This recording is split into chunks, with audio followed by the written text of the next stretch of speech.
más temprano de algunas disposiciones de la CENADI en lo que tiene que ver con los bloqueos de las denominadas IPs y las URLs para impedir, entiendo yo que es señales piratas de televisión, obviamente sin autorización. Son piratas, no tienen autorización, es lógico. Es así, ¿no? Sí, Alberto. Realmente es un problema la piratería nacional muy importante. Como tú sabes, la piratería audiovisual y musical es más grande que las industrias audiovisuales y musicales del país.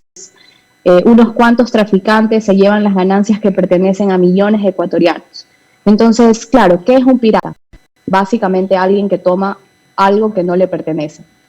Muchas veces se piensa que es algo histórico, pero realmente es algo muy actual. Y como los tiempos van cambiando, efectivamente ahora hablamos de piratería digital, de señales abiertas, de señales de propiedad de terceros, de contenidos de producciones audiovisuales de terceros, de música de propiedad de terceros. Es decir, la conducta sigue siendo la misma, sin embargo, se va adaptando al contexto histórico en el que estamos viviendo.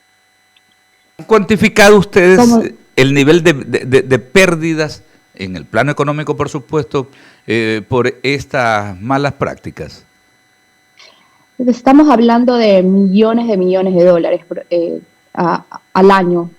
Solamente a una empresa podría ser una afectación de 50 millones de dólares, a todo el sector creativo y audiovisual como industria, calculemos básicamente millones de dólares. Nosotros como Servicio Nacional de Derechos Intelectuales, lo que nosotros realizamos es que podemos, de acuerdo a la base normativa del Código Orgánico de la Economía Social de los Conocimientos y su reglamento, podemos proceder a bloquear los ISPs justamente como la medida, no solamente lo tomamos como medida cautelar, sino que también lo podemos tomar como una medida definitiva para este tipo de actuaciones que básicamente son organizaciones que se dedican a muchas veces reproducir, comunicar públicamente producciones audiovisuales o señales de organismos de radiodifusión. Y bueno, básicamente estas organizaciones están vinculadas al narcotráfico. Esto sucede porque es una manera sencilla de blanquear el dinero. Entonces, cuando nos realizamos este tipo de actuaciones, no estamos solamente atrás de personas que se quieren ganar un dinero fácil, estamos hablando de organizaciones que tienen un trasfondo criminal. Me imagino que eventos de índole deportiva, de espectáculos, son los que más se piratean, ¿no? Sí, muchas veces sucede con el ámbito deportivo, pero también afectan al ámbito musical. Existen algunos casos que nosotros en el CENADI pues hemos podido detectar y se han podido realizar acciones en el sector audiovisual, pero también en el sector musical. De alguna manera sí nos ha puesto Ecuador como líder y pionero en la región y en Sudamérica poder adoptar ese tipo de medidas, porque estos bloqueos son muy eficaces y los hacemos vía administrativa. Otros países, como por ejemplo el caso de Argentina, ellos lo realizan vía judicial y esto puede tomar muchísimos años. Entonces en Ecuador poder hacerlo en una vía expedita y rápida, como puede ser la vía administrativa a través del Servicio Nacional de Derechos Intelectuales, CENADI, esto permite que haya un atractivo a la inversión en estos sectores, justamente porque podemos tomar medidas rápidas y eficaces contra este tipo de infracciones digitales. Conversando con la directora general de la Secretaría Nacional de Derechos Intelectuales, María Gabriela Campoverde. Ramiro Cepeda tiene otras inquietudes para usted. María Gabriela, a mí me sale inquietud en una respuesta que le acaba de dar a Alberto. Sirve para blanquear dinero del narcotráfico. ¿Cómo un negocio ilícito, que es el que usted combate, puede blanquear otro dinero ilícito? Ahí se me saltó la duda, no lo entiendo. Bueno, básicamente porque como ustedes saben, ellos ofrecen estos servicios y las personas que acceden utilizan este servicio, lo pagan, entonces de esa manera se puede hacer un ecosistema pirata. Ojo, esto no es algo nuevo, ¿no? Cuando hablamos de este tipo de narcotráfico que está vinculado también a otro tipo de actos ilegales como la pornografía, el trata de personas, etcétera.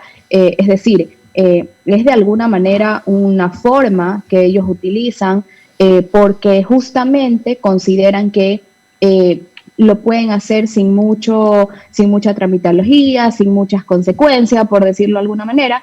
Sin embargo, ahí es donde entra un poco esta noticia o este alcance que queremos informar a la ciudadanía de que lo que es el Servicio Nacional de Derechos Intelectuales tiene una política cero tolerancia a las infracciones de propiedad intelectual y a la piratería, y en ese sentido tenemos las herramientas legales para poder frenar ese tipo de actividades. Si no las frenamos, efectivamente se convierten en industrias legales, pero siguen siendo industrias, porque siguen siendo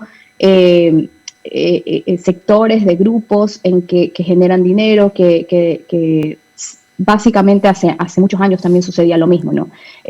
Yo les pregunto, ¿cuántas películas piratas ustedes han comprado a lo largo de su vida? Y no les pregunto a ustedes, Ramiro y Alberto, les pregunto a los oyentes. Y versus cuántas películas, por ejemplo, ecuatorianas originales han comprado. Es decir, este es un tema importante que también involucra a los ciudadanos y a la sociedad, y por eso nosotros tenemos que comprender que estas actividades ilícitas no solamente que afectan directamente a nosotros porque no puede desarrollarse o terminar de desarrollarse en los sectores creativos y culturales, como el sector audiovisual y el sector musical, sino que además estamos contribuyendo a organizaciones que se dedican también a otro tipo de actividades ilícitas como el narcotráfico. Yo entiendo lo que me acaba de explicar. Lo único que me saltaba era que un negocio ilícito financia otro negocio ilícito. Eso no era blanqueo, eso es una actividad ilícita que financia a otra ilícita. Por ahí no hay blanqueo, porque blanqueo es pasar de una ilícita a una lícita para darle forma de legalidad al dinero. Pero en todo caso era un tema semántico, doña María Gabriela. Alberto. Algo adicional, el Servicio Nacional de Derechos Intelectuales está adscrito al Ministerio de Telecomunicaciones y de la Sociedad de la Propiedad de la Educación, pues, ¿no? Nosotros somos un órgano adscrito al CENESID. Perdón, ya, ok, a la CENESID, ¿no? Ok, es que me saltaba aquello. ¿Y qué relación tienen, por ejemplo, con el IEPI?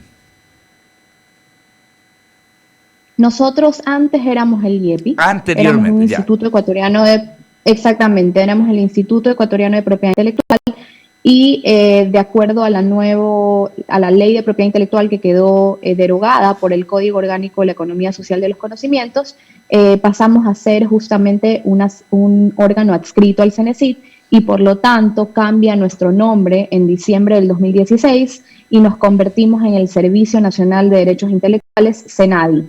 Perfecto, ahí queda clarísimo, que justamente sé pues que hay esta nueva estructura orgánica, estas modificaciones, entonces valía la pena dejarlo bien clarísimo. Queremos agradecer muchísimo por estos minutos, estos conceptos. La doctora María Gabriela Campoverde es la directora de la SENADI. Que tenga un excelente día. Muchas gracias, Ramiro y Alberto. Gracias a usted. Son las 9:23. Vamos a marcar rápidamente